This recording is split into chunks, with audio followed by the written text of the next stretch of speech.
দেখুন আমাদের diamond Harbour pole চালু হয়ে গেল বহুদিনের পরে। এদিক থেকে লোক যাওয়ার জন্য কত সুন্দর করে তৈরি করে আমাদের ডায়মন্ড হারবার পোল, যেটা ভেঙে গিয়েছিল নতুন করে আবার তৈরি হয়ে গেল। খুব সুন্দর করে তৈরি করেছে, দেখুন দুদিক থেকে লোক যাওয়ার, সো বিউটিফুল।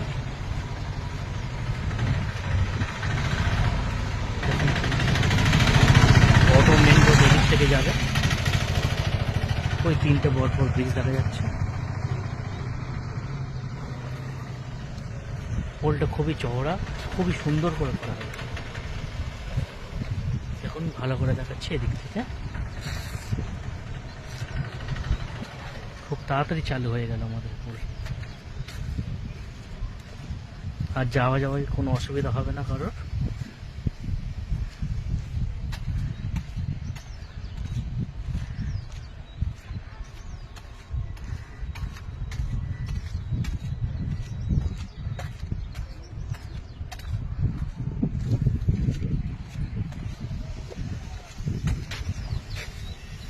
এটা দেখুন, এদিকে কপারে, ওদের PWO, এপারে NH 117 এই ব্রিজ।